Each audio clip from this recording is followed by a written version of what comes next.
News update కోసం channel ను subscribe చేయండి. పక్కనే ఉండే బెల్ సింబల్ ను క్లిక్ చేయడం మర్చిపోకండి. అప్డేట్స్ ని మిస్ అవ్వకండి. పాత్రికా మిత్రులకు నమస్కారాలు.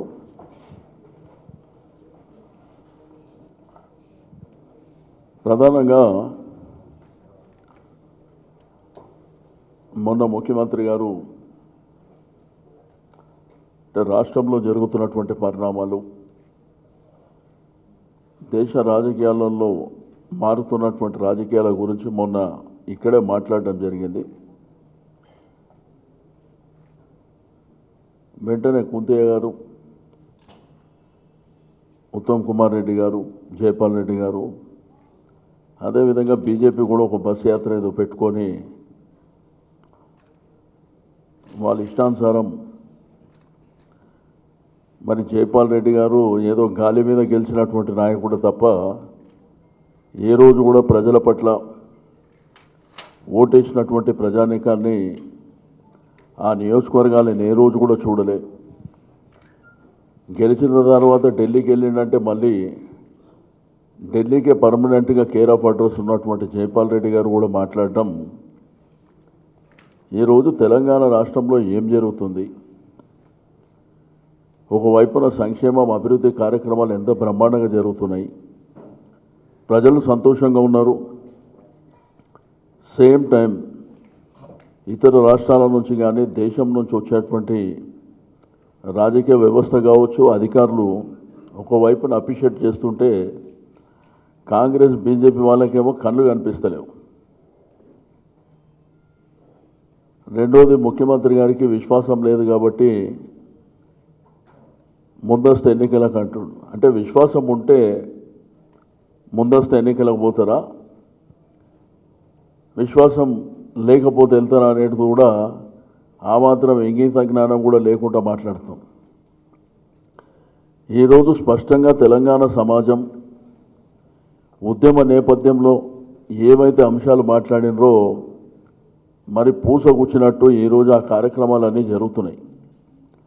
24 గంటల కరెంటు బ్రహ్మాండంగా ప్రజలు హ్యాపీగా ఉన్నారు, ఇండస్ట్రీస్ వాళ్ళు హ్యాపీగా ఉన్నారు, వ్యాపార సంస్థలు హ్యాపీగా ఉన్నారు. మరి అదేవిధంగా స్టూడెంట్స్ కానివ్వండి, గృహాల్లో ఉన్న వాళ్ళు కూడా హ్యాపీగా ఉన్నారు. కానీ కాంగ్రెస్ వాళ్ళకు మాత్రం ఏది చెప్పినా వాళ్ళ హ్యాపీగా లేదు. రెండవది, mission Bhagiratha, mission Kakatiya, irrigation ప్రాజెక్టులు కూడా బ్రహ్మాండంగా జరుగుతున్నాయి.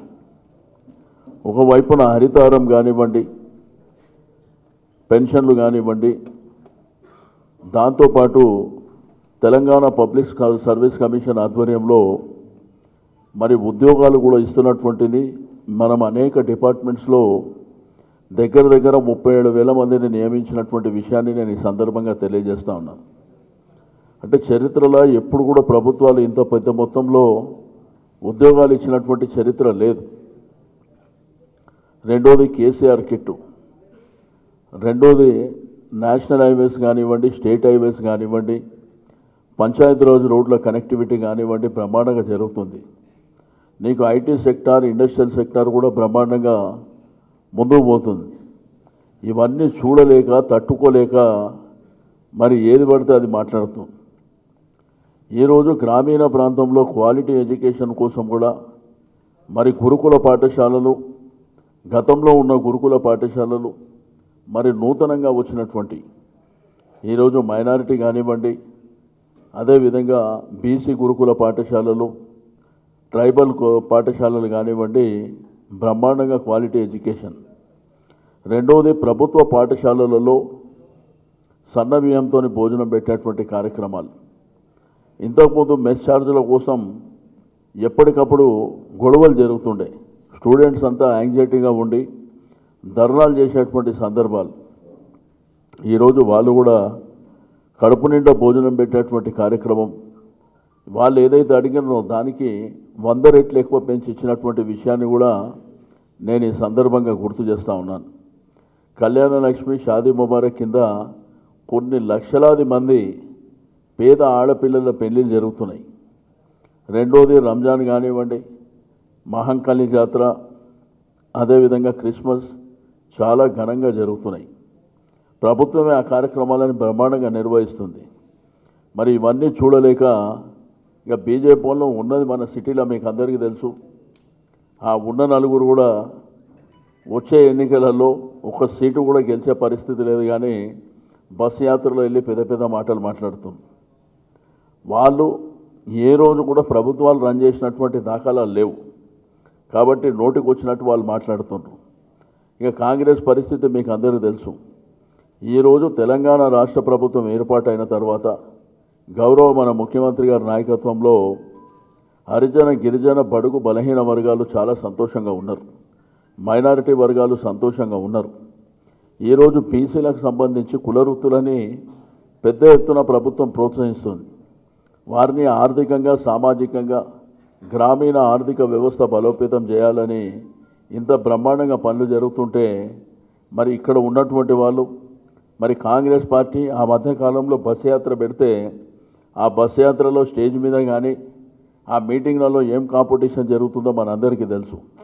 ఆ బస్సులో ఉన్న 32 మందిలో 22 మంది ముఖ్యమంత్రి క్యాండిడేట్లు. మరి వాళ్లకు ఒక యూనిటీ లేదు. రెండోది కుంతయ్య గారు మరి ఏఐసిసి సెక్రటరీ ఎట్లీశ్వరు నాకైతే అర్థం కాలే. కానీ ఆయన నెక్స్ట్ డే దిగజారిపోయినటువంటి మాటలు మాట్లాడుతుంది. మరి ఆ స్థాయిలో ఉన్నటువంటి వ్యక్తులు కనీసం బాధ్యతగా మాట్లాడాలి. ఆ బాధ్యతలను విస్మరించి ఏది పడితే అది మాట్లాడతామని వాళ్ళు మాట్లాడుతున్నారు. కాబట్టి స్పష్టంగా రేపు రాబోయే ఎన్నికలు ఏ ఎన్నికలు వచ్చినప్పటికీ నీకు జనరల్ ఎలక్షన్స్ కానివ్వండి ఏ ఎలక్షన్ అయినా 100కు 100% మరి అవుట్ ఆఫ్ 119లో 100 సీట్లకు పైగా మేము గెలుస్తామని ఛాలెంజ్గా చెప్తున్నాం. అందుకే మొన్న ముఖ్యమంత్రి గారు మేము ఎప్పుడైనా కానీ ఊకే మీ విమర్శలేంది ఎలక్షన్ పోదామని చెప్పి ఆ నెక్స్ట్ డే స్టేట్మెంట్ ఏంటంటే మేము భయపడుతున్నామని చెప్పి వాళ్ళు మాట్లాడుతున్నారు. అంటే భయపడటంలో ముందస్తు ఎన్నికలకు పోతామని ఎందుకు చెప్పవలసి వచ్చింది?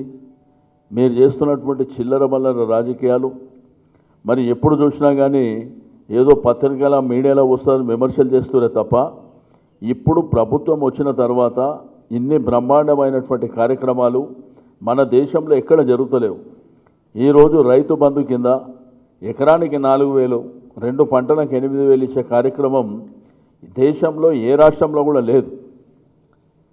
కానీ వాళ్ళు అది కూడా అంటే పేదవాడు మధ్యతరగతి కుటుంబాలు బడుగు బలహీన వర్గాలు ఆర్థికంగా సామాజికంగా పైకి వస్తే డైజెస్ట్ చేసుకునేటువంటి పరిస్థితి లేదు.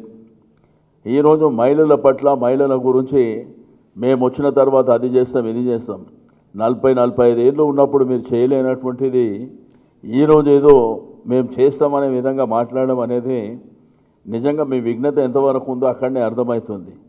కాబట్టి ఇక్కడ తెలంగాణ రాష్ట్రంలో ఏ పార్టీలో కూడా మరి రాబో కాలంలో ఎక్కడ కూడా మీకు భవిష్యత్తు లేదు, అది గుర్తుపెట్టుకోవాలి. ఎక్కడనైనా మీకు ధైర్యంగా గెలిచేటువంటి అవకాశాలు ఉంటే మీరు చెప్పండి. అంతేగాని ఏది పడితే అది మాట్లాడతాం అనేటువంటిది ఇది రాజకీయాలలో ఇప్పుడు ఏదన్నా కానీ అథెంటిక్గా చెప్పాలి. ప్రాక్టికల్గా మనం పోయినప్పుడే ప్రజలు నమ్మేటువంటి పరిస్థితి వస్తుంది. మీ గాలి మాటలని ఎవరు నమ్మే పరిస్థితుల్లో లేరని చెప్పి ఈ సందర్భంగా తెలియజేస్తా ఉన్నాను. ఇప్పటికైనా మీరు ఊకే ఏది పడితే అది మాట్లాడే బదులు ప్రజాక్షేత్రంలోకి పోదాం. మేమేం చేసినాం, మీరేం చేసినారు, మీరు అధికారంలో ఉన్నప్పుడు ఏం చేయగలిగారు, మేము అధికారంలోకి వచ్చినాక ఏం చేయగలిగినామో ప్రజల మధ్యలోనే తేల్చుకోవడానికి ఈరోజు మేమందరం సిద్ధంగా ఉన్నామని చెప్పి నేను ఈ సందర్భంగా తెలియజేస్తా ఉన్నాను. Thanks for watching. Please like, comment, share. Follow on Facebook, Google+, Twitter, Instagram. For more updates, please subscribe Great Telangana TV.